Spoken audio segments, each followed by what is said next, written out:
패배한 국민의힘에서는 의원총회가 지금 진행이 되고 있습니다. 아침에 제가 권성동 원내대표랑 통화를 해봤는데 원내대표 사퇴 선언을 했네요. 처절한 반성을 좀 해야 됩니다. 이런 어려운 당이 상황이 있을 때 발 벗고 나서질 않았어요. 신발 신고 나섰어요. 신발 신고. 발 벗고 나서야 됩니다. 지금 현재 국민의힘에서는 패배한 국민의힘에서는 지금 의원총회가 지금 진행이 되고 있습니다. 아마 제가 알기로는 지금 아마 비공개로 지금 의원총회가 들어간 것 같은데요. 아마 제가 알기로는 아마 권성동 원내대표가 본인의 거취에 대해서 오늘 아마 이야기를 하는 것으로 제가 알고 있습니다. 제가 원내대표 사퇴 선언을 했네요.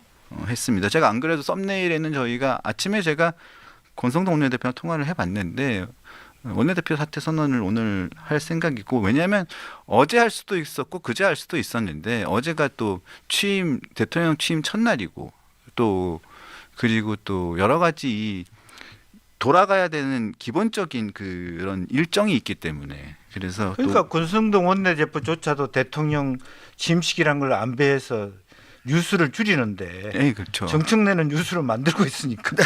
예. 자, 그런데 계속 그 사퇴 압박을 계속 받았죠. 근데 당연히 지도부는 그 대선에서 패배를 하면 당연히 사퇴하는 게 네. 순리입니다. 순리이기 때문에 사퇴를 당연히 하게 돼 있죠. 사퇴를 하는 게 당연한 건데 대통령 취임식도 있고 여러 가지 해단식도 하고 난 다음에 의총이 다 펴져 있으니까 의총에서 사퇴를 선언을 하는 거죠. 네. 그런 건데 굉장히 사퇴 압력을 많이 받았죠. 일단은 사퇴를 선언을 했습니다. 그런데 굉장히 여러 친한계 쪽에서 조금 과하게 네. 인적 모독적인 발언들이 좀 많이 쏟아져 나왔습니다. 일단은 그런 얘기가 나왔는데 어제도 그렇고 오늘도 그렇고 그렇게 많이 나왔습니다. 앞으로 이렇게 되면 조기 전당대회로 갈 것이냐 아니면 뭐 비대위로 또 진행될 것이냐 뭐 이런 얘기들이 많이 나오는데 오늘 모 라디오 방송에 나와서 친한계 정성국 의원은 뭐 이런 얘기를 했습니다. 제가 잠깐만 소개를 해드리면 한동훈 전 대표가 지금 어려운 당 상황을 지금 극복해야 된다라는 권유를 많이 받고 있다. 많이 받고 있는데 아직 어떻게 해야 될지를 고민 중에 있다. 이런 취지로 얘기를 했거든요. 이런 그러니까 한 전 대표가 당이 가장 어려운 상황에 당을 맡았을 때 이게 얼마나 부담스러운가에 대한 이야기가 나오고 있는데 지금 이렇게 어려울 때 나서야 한다는 이야기도 있고, 자 이래서 여러 가지 고민을 하고 있다라고 이야기를 지금 정성국 의원이 한동훈 계파의 위원으로 알려져 있는데 이런 이야기를 하고 있습니다. 이러면 전당대회에 나오겠다는 의지로 해석을 해야 되겠죠? 그렇게 해석을 해야 되겠죠. 네. 그런데 저는 그 한동훈 대표가 이런 상태에서 이렇게 나오면서 겪게 되는 마찰이라든지 네. 이런 부분들이 오히려 한동훈 대표 체제의 에너지를 갉아먹을 수 있겠다라는 생각을 좀 하고요. 오히려 그 친한계도 처절한 반성을 좀 해야 됩니다. 제가 봤을 때는. 네. 그러니까 계속 이런 어려운 당이 상황이 있을 때 발 벗고 나서질 않았어요. 신발 신고 나섰어요. 신발 신고. 네. 발 벗고 나서야 되는데. 그래서 오히려 뭐 지난 시간에 제가 나와서 뭐 왜 김문수 이름 당당하게 붙이고 어쨌든 당선 시켜놓고 보자 이런 식으로 뛰지 않았느냐. 조건을 계속 달아가면서 했단 말이죠. 이제 그런 부분에 결과적으로는 정치는 뭡니까? 명분도 있지만 그러면서 하나하나의 어떤 전략적으로 조직을 보습해 가는 과정이 필요하잖아요. 과연 한동훈 팬덤은 아주 뭐 당당할지 모르지만 당내 조직을 보습했을까요? 얼마나? 권성동 원내대표만 물러난다고 해서 갑자기 그 세력이 한동훈계가 됩니까? 저는 그런 의미에서 친한계 분들이 나이스하기는 해요. 근데 정치라고 하는 건 깨끗함만으로 가능하지 않다라고 하는, 어차피 정치에 들어왔을 때는 조금 그 뭐 흙도 묻히고 뭐 진흙탕도 묻혀가면서 수모를 당해가면서 같이 하는, 그래서 한동훈 대표에 대해서도 뭐 배신자 프레임도 있고 뭐 이런 부분도 조금 녹여가는, 그리고 우리 당을 위해서 헌신하는구나, 이제 그런 것들 조금 더 주게 함으로써 당내에 오래된 당원들, 나이 드신 당원들이 이번에는 한동훈 한번 맡겨보자는 말이 나올 수 있도록 해줘야 되는데, 냉정하게 평가했을 때 평행선을 갈리다가 그냥 지면서 끝났기 때문에 이번 결국에는 김문수 후보의 표가 예측 조사보다 많이 나옴으로 인해서 한동훈 대표 측의 입지가 그렇게 높지 않아요. 이제 그런 부분에 대해서 한번 좀 생각해 볼 필요가 있겠다. 왜냐하면 마치 이 김문수 후보가 안 되기를 위해서 기다렸다는 듯이 그렇게 보였다면, 혹시나 그런 것은 보수적인 당원들 입장에서는 그렇게 기분 좋은 모습은 아니다. 저는 그런 좀 쓴소리를 하고 싶습니다. 어제 김문수 전 후보가 해단식에서 이런 이야기를 했습니다. 자, 당내 민주주의가 무너졌다라고 얘기를 하면서 말이 안 되는 방식으로 후보를 뽑았다고 얘기를 하면서 어제 당내 대선 후보 관련된 이야기도 했지만, 그러면서 이런 얘기를 했어요. 어떤 사람을 당 대표로 뽑느냐, 공직 후보로 뽑느냐, 민주주의가 완전히 사라졌다. 삼척 동자가 봐도 말이 안 되는 방식으로 공직 후보를 뽑지 않았느냐. 깊은 성찰과 개혁이 필요하다. 2023년 김기현 대표를 당 대표로 선출한 과정, 같은 해 한동훈 비대위 위원장을 옹립하는 과정, 한덕수 전 총리와의 후보 교체 논란 과정 등등도 곱씹어 봐야 된다라고 측근하게 또 얘기를 했다는 거예요. 네. 그러니까 전체적으로 지난번 윤석열 전 대통령과 당정 관계, 이런 과정 속에서 당과의 수직적인 당정 관계를 전체적으로 짚었다는 그런 이야기거든요. 네. 자, 그래서 저희가 한번 이야기를 그런 내용들을 상징적으로 보여주는 이야기를 저희가 한번 준비를 해봤는데요. 또 어제도 조경태 친한계 국민의힘 의원이 어제 그 얘기를 짚었습니다. 이준석 후보와의 단일화가 이번 실패했잖아요. 했는데 이준석 당시 국민의힘 대표가 쫓겨나는 과정에서 그 과정이 없었다면 이번 선거가 실패하지 않을 수도 있었다라고 하면서 그때의 이준석 후보의 축출 과정을 문제를 삼았습니다. 그래서 그때의 그 이야기와 그때 상황을 저희가 일부러 준비를 해봤는데요. 그리고 그 과정들을 보고 있던 이정현 전 새누리당 대표가 어제 울분에 찬 입장을 발표를 했는데, 그 과정을 살짝 저희가 보고 살짝 이야기를 나누겠습니다. 네. 한번 보여주시죠. 힘든 선거였습니다. 이길 수 있는 선거를 졌다는 그런 분노, 화남이 있습니다. 이준석 후보가 쫓겨나지 않았으면 어려운 상황은 없었을 것이다. 자기들과 생각이 다르다는 이유로 발언을 멈추게 하는 그런 반민주적인 모습들이 보수의 분열의 행태로 나타났다. 이준석 대표가 최고위 회의장에 들어오자 배현진 최고위원이 걸어가 악수를 청하지만 이 대표는 손을 뿌리친 뒤 자리에 앉습니다.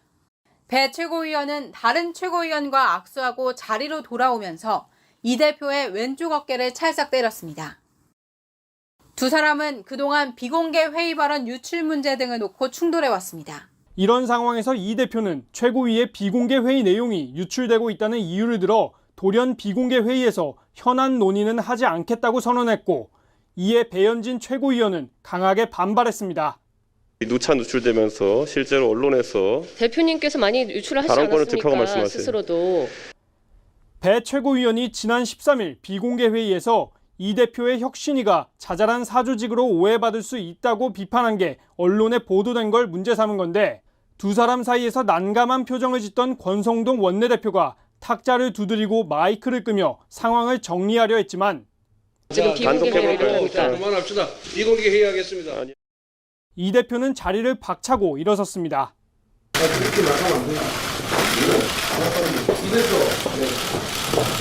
아니 워낙 유출시킨 거잖아요. 뭘 유출을 시킵니까? 본인이 얘기 제일 많이 하셨어요, 여태까지. 내 얘기를 내가 유출했다고? 내 얘기를 내가 유출했다고? 언론에 나가서 얘기 제일 많이 저는 9년 동안 잘 참았지만 이번부터는 가만히 있지 않겠습니다. 그런 식으로 당을 좌지우지하고 자신들의 목표를 가지고 그렇게 많은 동기들이 전선에 서서 정말 피눈물 나게 뛰고 있는데 뒤에 앉아서 관전평이나 하고 앉아 있고 이런 식의 정치 하지 마십시오. 자, 저런 얘기거든요. 그러니까 조경태 의원은 이준석을 쫓아낸 세력들이 누구냐 이런 식으로 얘기를 했고, 근데 그 과거의 영상들을 보면 저런 일들이 있었어요. 그런데 보면 저는 궁금한 게 이런 것들이죠. 이게 보면 그 당시에 막 쫓아냈던 사람들이 다 친윤계이기는 한데 이게 지금 가해자와 피해자가 지금 서로가 서로를 숨기고 있는 상황들이 많아요. 네. 그리고 연판장으로 해가지고 연판장 과거 김기현 대표를 옹립하는 과정. 그래서 나경원 당시 나경원 후보가 나오려고 했을 때 연판장을 돌려서 나경원 의원을 후보를 못 나오게 하도록 연판장을 돌렸던 사람들 보면 뭐 김예지 의원이라든가 박정아, 배현진, 김형동 이런 사람들이 한 20몇 명의 연판장을 돌렸던 사람들 다 보면 지금 이 사람들이 지금 다 지금 어디에 가 있는 사람들인지 보면 지금 자기 부정을 하고 있는 사람들이 꽤 많다는 거예요. 그거를 지금 이정현 의원이 지적하고 있는 거거든요. 그렇습니다. 지금 이제 나눠서 얘기를 해보면 지금 현재 이준석 후보한테 간 표가 이준석 개인의 표냐 아니면 국민의힘을 싫어하는 보수 청년 표냐 그는 좀 구분할 필요는 있을 것 네, 같고요. 네. 그러니까 이준석 그 후보가 당 안에 있어서도 그 표가 그대로 얼마만큼 젊은 표들이 국민의힘 안에 올 수 있을 것인가에 대한 판단이 좀 필요하고 그런 의미에서 보면 당을 조금 더 젊고 세련화시킬 필요는 분명히 있다. 그리고 사람을 키울 필요가 있다라는 지점이 하나 있는 것 같고요. 제일 아쉬운 점은 어쨌든 선거가 끝날 때까지 원팀이라고 하는 것을 느끼지 못하고 모두 다 처절하게 싸웠다라는 공감 없이 이 선거가 끝나버렸다라고 하는 이제 그런 면에서 큰 아쉬움이에요. 선거에 지는 건 이길 수도 있고 질 수도 있는데 지고 나서도 서로 간에 니 탓 내 탓하는 이런 결과가 나왔다는 것 그리고 또 어쨌든 윤 대통령의 그 계엄 이후 전반적으로 보면 국민의힘의 후보 그러니까 국회의원들이 실제적으로 중심을 잡지 못하고 우왕좌왕했다. 결국 후보를 만드는 과정까지 그렇게 보여졌다는 것은 많은 국민들이 특히 보수적인 측면에서도 실망을 했다라고 하는 이제 네, 그런 네. 부분이 있기 때문에 니 탓 내 탓보다는 체계적인 의미의 어떤 대통령제 하에서 민주당도 마찬가지입니다. 어떤 대통령 중심으로 너무 지나치게 당이 개입해 들어온다든지 이제 그렇게 되는 것을 어떻게 시스템적으로 막아낼 것이냐라고 하는 정말 제가 미국에서 보는 그 배우는 점은 장과 부대표의 관점이 굉장히 명확해요.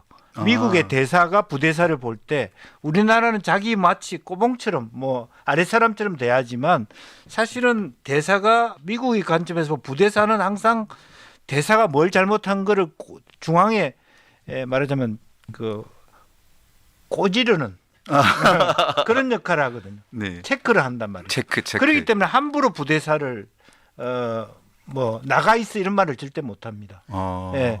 왜냐하면 그런 것이 시스템적으로 들어와 있기 때문에 개판을 못 칩니다. 장이.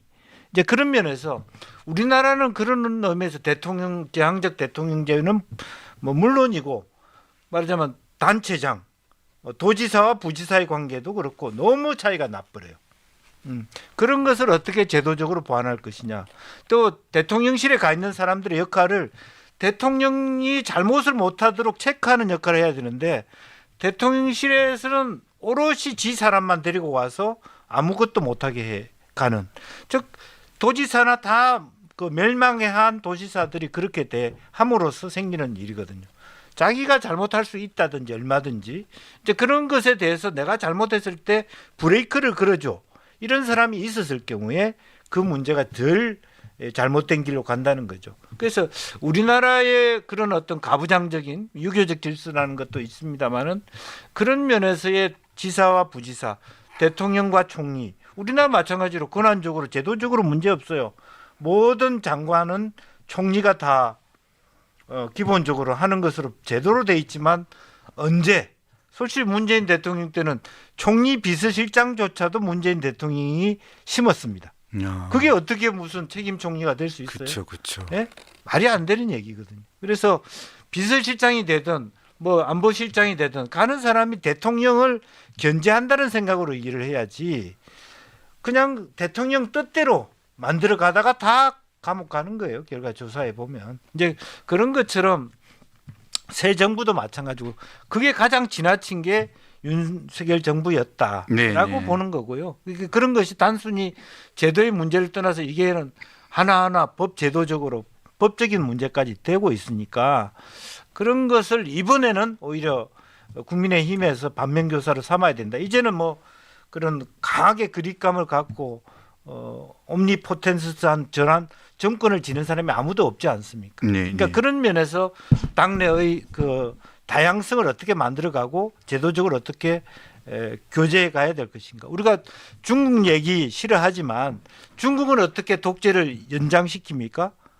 그게 파벌이 있어서 그런 거예요. 베이징파, 상해파, 예. 공청당파가 베이징파가 크게 잘못하면 미안합니다고 쑥 빠지고 상해파가 돌려막기를 하는 거예요. 이 민주당이나 국민의힘이 그 당보다 중국 공산당보다 다양성이 없어요. 그런 것을 한번 좀 생각해 볼 필요가 있습니다. 알겠습니다. 오늘 민주당 얘기부터 해서 국민의힘 얘기까지 그리고 또 이화영 전 부지사의 상고심 얘기까지 다양한 이야기를 아주 알차게 잘 들었습니다. 또 다음 주에 찾아뵙겠습니다. 다음 주에도 나와야 되나요? 네네네. 알겠습니다. 감사합니다. 네.